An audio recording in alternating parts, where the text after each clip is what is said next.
You're listening to Skeptoid. I'm Brian Dunning from Skeptoid.com. Ask Me Anything, 2022 edition, which presumes that there are other editions. Today we're going to do something that we never have on Skeptoid before, and that's devote an entire episode to your questions for me, our very first Ask Me Anything show. I put out this call to premium members of the podcast and received many more questions than I could include today, and that's great. I set no rules. People could ask me about anything they want, and today you'll learn what they came up with within those broad parameters. If you sent a question, and I don't include it today, then there's a strong chance that it will be in a Student Questions episode coming up in a few weeks.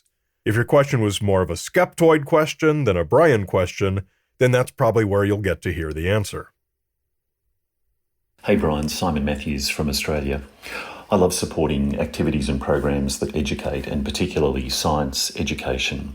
And in schools, for example, we measure the impact of education through proxies like examinations and tests. I'd love to hear your thoughts on how we could measure across time the impact of Skeptoid. Yeah, measuring impact is really important. Since we're a nonprofit, we have obligations like providing annual reports and things to donors, and we're always applying for operating grants. And impact is something that grantors want to know so they can evaluate whether you're worth throwing their money at. Unfortunately, it's really hard to do. I can tell you how many listeners we have or how many downloads there are, but I can't tell you anything like how many people we encouraged to go to a doctor instead of a naturopath, or what the impact to society has been of listeners becoming more aware that ancient aliens is worthless drivel. That kind of information just doesn't come back to us. So we end up doing basically the same thing as schools and other public broadcasting agencies do. We use the download and listenership numbers as our impact. It's not perfect, but it's the best solution our industry has come up with. Hi, this is John Ordover. Question is, what would it take to colonize Antarctica? Ice has covered most of that continent for 20 million years. What could be buried under there is far more interesting to me than what we might find on Mars. It's an interesting question. The technical and economic challenges to colonizing Antarctica are very real, but also solvable. It would just be really expensive and inefficient to have to bring in everything by air and ship to a continent where there are no natural resources except water. A bigger challenge might be the political one. It would be illegal under international law to colonize Antarctica, and I honestly don't see that changing anytime soon.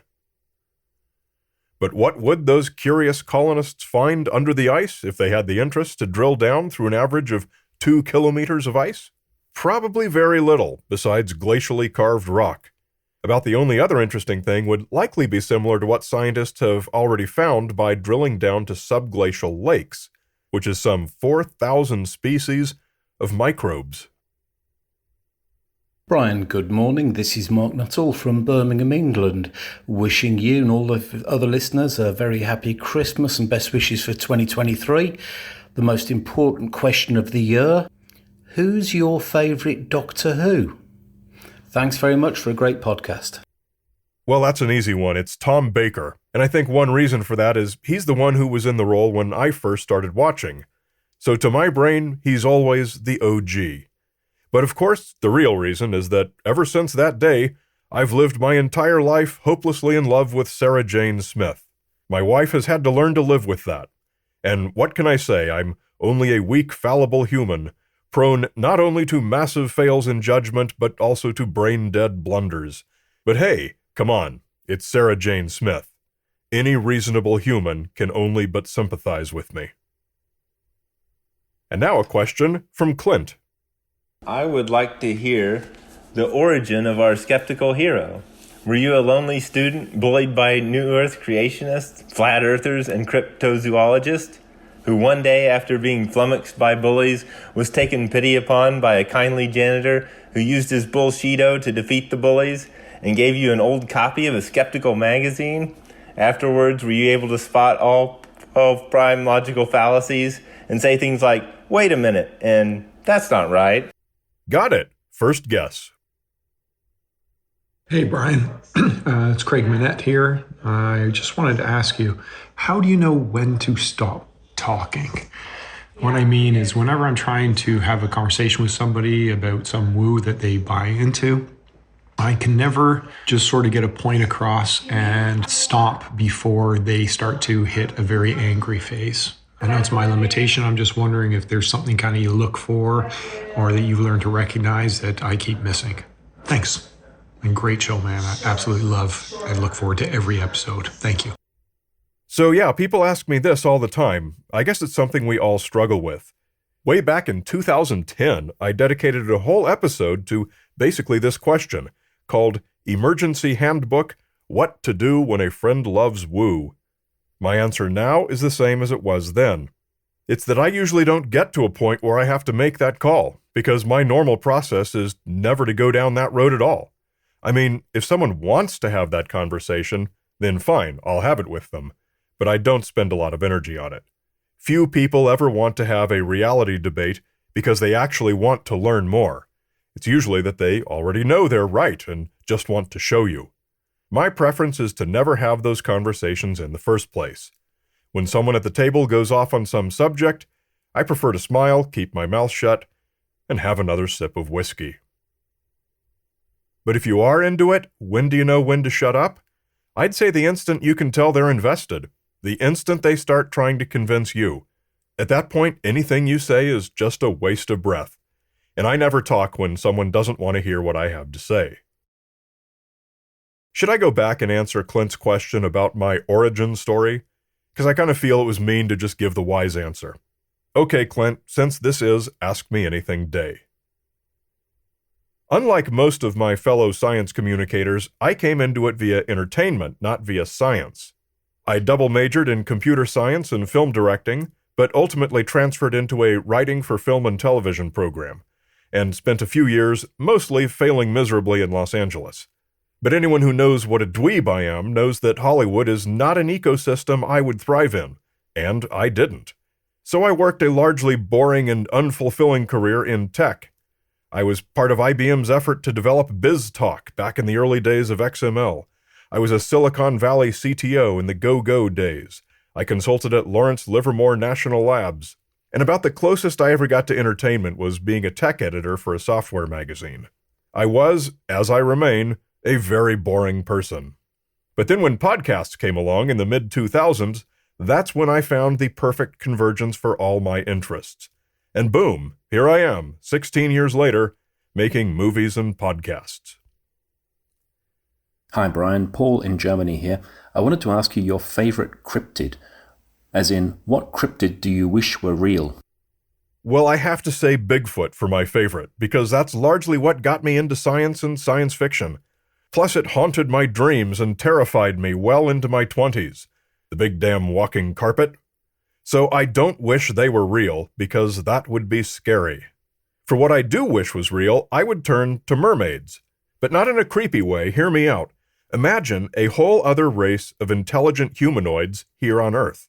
The merpeople, with their undersea knowledge. I think it would be a wild exchange of cultures, but also an unprecedented synergy for combining their knowledge with ours. Their scientists working with ours. Just think how much better equipped we would be to tackle problems like global warming and ocean acidification. I think having merpeople to chill with at the beach would be super cool. Here's a question from Alex. Hey, Brian. My question is, would you ever do a follow-up to your QAnon episode? Since you did the first one, Trump lost re-election, the Capitol insurrection happened, and voter fraud has taken on whole new layers with those kinds of people. Thanks. No, I probably would not, because nothing has changed. The QAnon conspiracy theory remains what it always was. It's just less and less prominent as the Trump administration fades farther and farther into memory. Honestly, it sounds like you're just asking for an episode critical of what you term, quote, those kinds of people. Well, here on Skeptoid, I try to limit my criticism to faulty beliefs, and not to people, and certainly not to groups of people. I want Skeptoid to be a show where everyone can feel welcome, and everyone can find something positive to take away. Skeptoid would never turn into a show advocating one political party over another, though I would advocate, and have in the past, voting in favor of pro-science legislation. There are plenty of politics podcasts out there for those who want them. Anyway, the science is pretty clear that no political party is free of faulty thought patterns. Remember how easy it is to backspace over George Soros and type in the Koch brothers. Far left and far right conspiracy theories are pretty interchangeable and equally prolific. It's that kind of thinking that we need to address, not one specific half of the people who fall into the trap. The trap itself is the problem. Here's a question from Darren. Hi, Brian.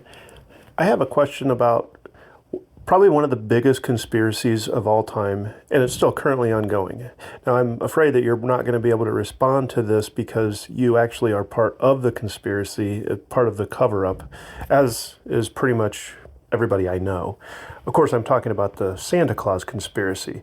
I mean, when we look at conspiracies, the larger it is, the more people involved, the more likely it is that somebody's going to leak it. Yet the Santa Claus conspiracy, kids pretty much just find out about that on their own eventually. So I guess, what would that look like to apply the skeptical eye to the Santa Claus conspiracy?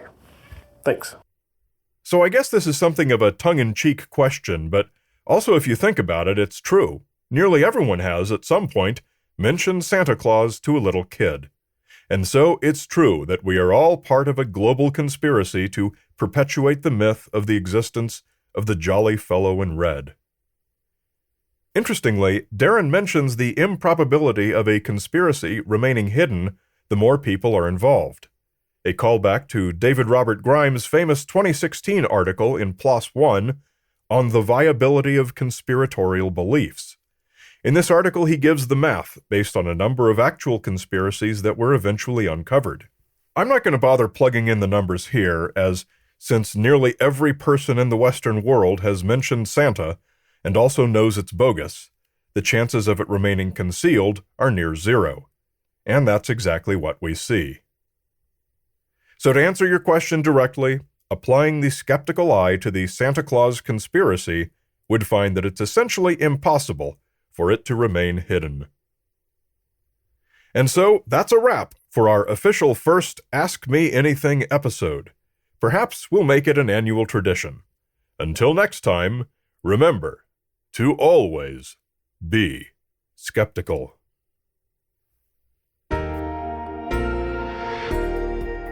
Maybe even be as skeptical as our premium members like Terry Farmer, Richard Tillman, Sarah is Right, and Matt from Starkville. Among the benefits of premium membership is the ability to participate in special shows like this. And we're working on more ways to incentivize having you join us in this mission of spreading science literacy and critical thinking. And when we say critical thinking, we mean actual critical thinking, not just automatically rejecting whatever scientists or governments say. It's easy to support us and join the work with your monthly micropayments. Please come and set one up right now. You'll never miss it, but it means the world to us. Just come to Skeptoid.com and click Go Premium. You're listening to Skeptoid, a listener-supported program. I'm Brian Dunning from Skeptoid.com.